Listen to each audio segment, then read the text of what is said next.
In the movie Margin Call, Jeremy Irons' character has a great line about how to get ahead in finance. You could be first, you could be smarter than everybody else, or you can cheat.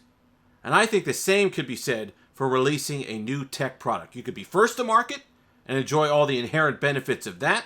You could be smarter than everybody else and fundamentally change the user experience. The iPhone was by no means the first mobile phone, but I think we all agree it changed how we consider those devices moving forward. Or you could cheat. And for me, with a tech device, that's coming in at such a low price, perhaps even selling it at a loss, that people can't help but give you a chance. The Google Pixel Watch does none of these things, but I still kind of like it. A complicated review for a complicated product. We'll talk about it today on this edition of Steve-alicious Tech. The too long didn't read of this video will be this. At $249, if you find this on sale one day, run, don't walk, because it is absolutely worth that. But this was a device that didn't know what it wanted to be when it grew up. And when you look at the marketplace for $349, there are other mature products out there that do a better job of marrying the hardware that they give you with the software experience that they want you to have. And we'll talk about that in a moment. The first thing I wanted to talk about, purely from a marketing standpoint, is I was shocked that they didn't allow trade-ins for the Pixel Watch. I know that they allow trade-ins for the Galaxy Watch. I'm pretty sure they allow it for the Apple Watch as well. If I were them, and this was a new product that I wanted to promote, I'd be out there pounding the pavement looking for every watch possible. I'd take everything. You got a Pebble 2 from 2013? Bring it in. I'll give you $30.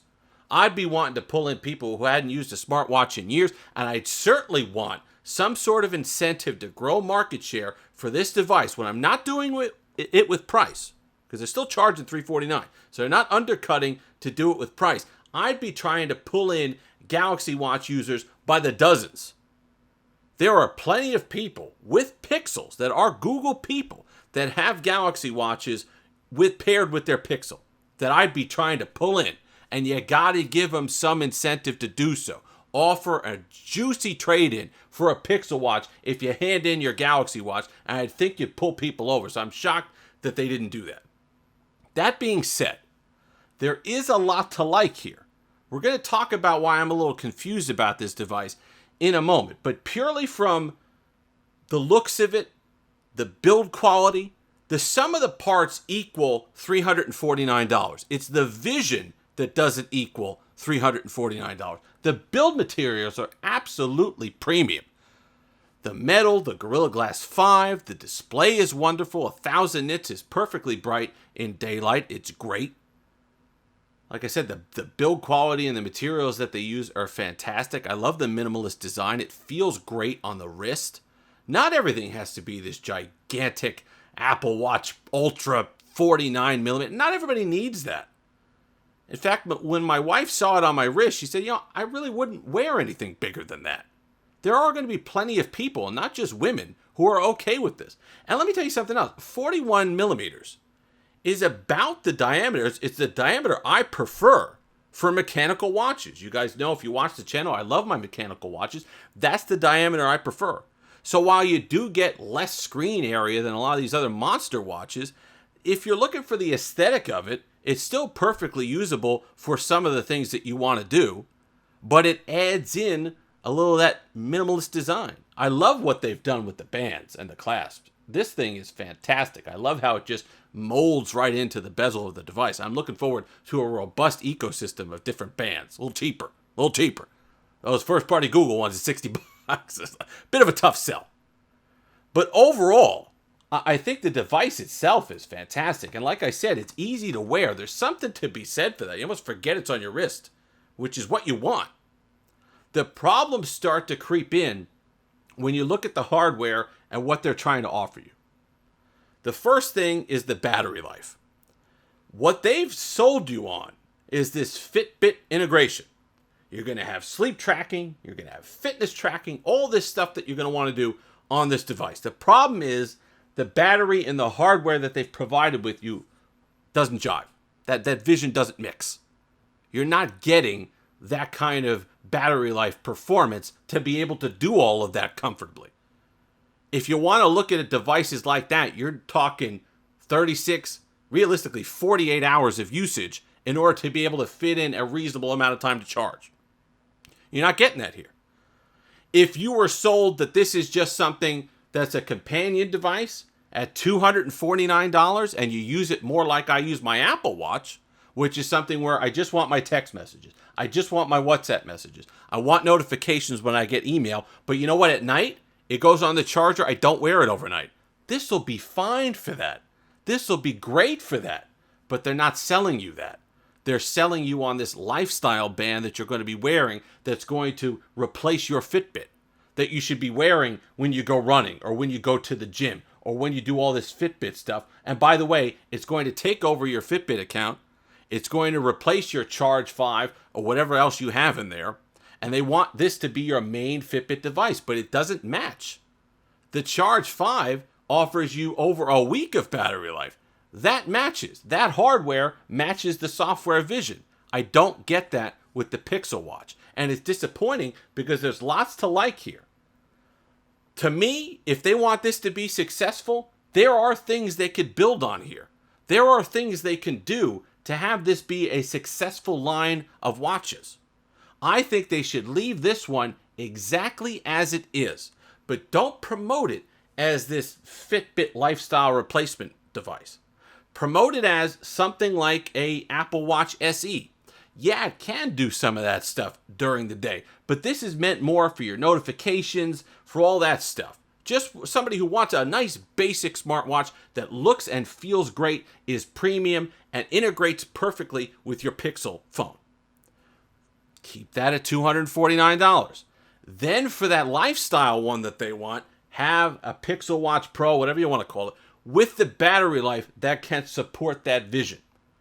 Then you could come in at $399 and compete with the Galaxy Watches of the world and the Apple Watches of the world. I think that's where you need to go. Because at $349, when you're talking about the battery life, when you're talking about all the rest of it, then you got to pay for the Fitbit account on top of it, which I don't like. After 6 months, you're going to be paying for it. And I understand, well, that's the model. They do that with other smart Fitbits and Fitbands and all that do that. Yeah, I get that. But the Charge 5 at release, it costs $150. Right now, you can get one for $129. So there's a difference between paying $129, getting X amount of time, and then paying monthly, and paying $349, and then after 6 months, they say, well, hold on. You want the full functionality? You want all the advanced statistics? You want all the advanced sleep tracking? All the advanced heart rate? All that stuff you're going to have to pay? After you've already paid $349? That's a tough sell. I think they should work on that a little bit.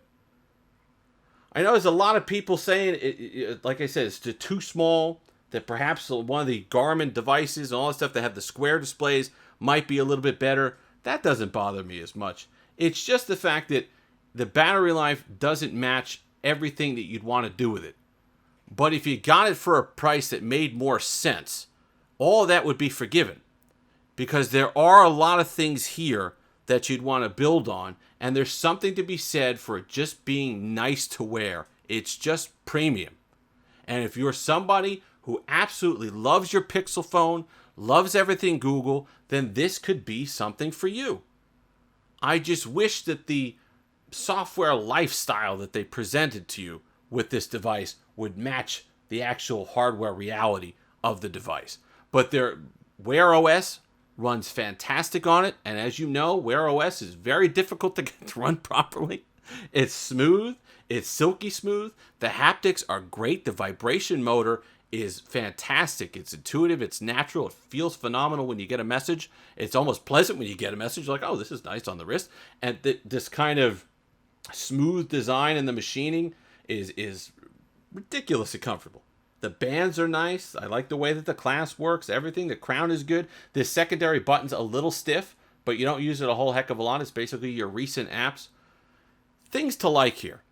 But it's just kind of a little bit of a tough sell at $349. And I see a lot of this stuff on Twitter that I don't want people to get twisted.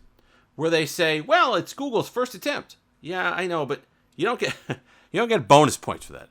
People don't pay out just because it's Google first attempt. These devices don't live in a vacuum. People have other choices. Would I get this over a Galaxy Watch if the prices are similar? The answer is probably no at this point. That's not to say it will be like that in the future, but right now it's no. Would I get this, even at the price it is, over something like those Fossil watches? That answer is I would go with the Pixel watch. Only because I know the vision here. I know they're going to support this watch. I know they want a series of watches here, so they're going to maintain this ecosystem where those Fossil watches, after a year, you're never going to hear from them again. This is something that'll be supported for years. They'll add features to it. They'll improve it. They'll at least try, whereas those other watches I don't. So that is worth something. So at the end of the day, like I said, there's probably going to be a sale on this at some point.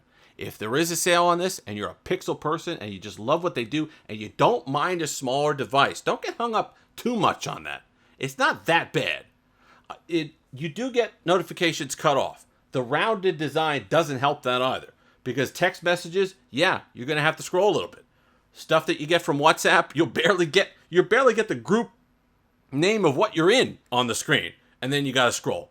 But if you don't mind that, if this being sleek and being something you could wear out and being something that aesthetically fits in better than something like the Apple Watch, that Apple Watch Ultra, while it looks so cool, is ridiculous in size and aesthetic and all the rest of it. You're going out to dinner or something like that. This is something that you could absolutely dress up and wear out, and it looks great. And there's going to be something to that that'll make it worth something. I just wish they had that kind of two segments there, the lower end one, which would be this one, and then a higher end one that matches their vision a little bit better. If you've made it this far, like, comment, subscribe, all that fun stuff. Until next time, there's going to be plenty of videos on this coming up.